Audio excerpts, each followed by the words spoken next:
Quelle est la chose que le parent pervers narcissique n'acceptera jamais de la part de son enfant?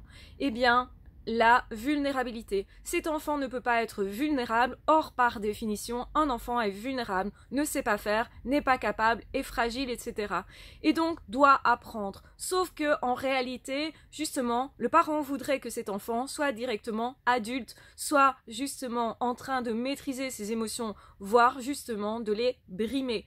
Donc ce parent va brimer son enfant dès qu'il exprime des émotions qui ne lui conviennent pas à lui, avec lesquelles il a vraiment du mal. C'est un parent qui ne sait pas gérer les émotions des autres parce que ça le renvoie lui-même à sa propre défaillance à ce niveau-là, à sa propre vulnérabilité, à sa propre faiblesse.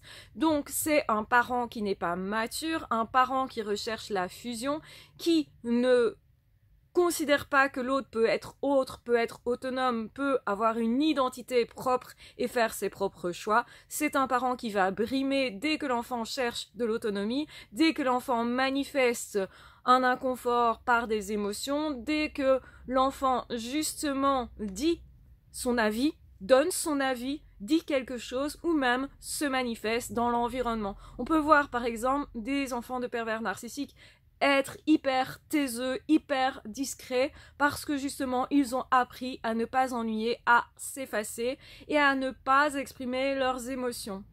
Et certains enfants vont aller jusqu'à justement ne plus rien ressentir, à se couper des émotions parce qu'on leur apprend quelque part que les émotions c'est négatif, il ne faut pas en avoir, surtout pas justement ces émotions-là qui ne sont pas encouragés par le pervers narcissique. Souvent, il y a des réprimandes si l'enfant justement exprime ces émotions-là. Ça peut être la tristesse, ça peut être la colère, ça peut être justement aussi la joie, tout ce qui est spontané, parce que le parent pervers narcissique n'est pas spontané, c'est coupé de ça, n'est pas vivant et n'a pas su se distinguer des autres. Et c'est pour ça qu'il n'identifie pas l'autre comme étant autre et comme pouvant être autre, parce qu'à ce moment-là, pour lui, c'est une menace. Quand l'autre n'est pas attaché à lui, ne lui sert pas à lui, il ne sert plus à rien et lui-même se sent justement inutile, se sent inexistant. Et pour échapper à ça, le pervers narcissique va tout faire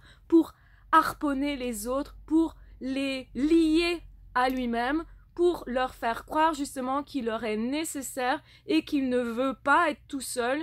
En fait, il ne veut pas qu'on le laisse tomber, même s'il peut se comporter de façon complètement odieuse, il va toujours revenir dans l'environnement et ne peut pas lâcher la relation.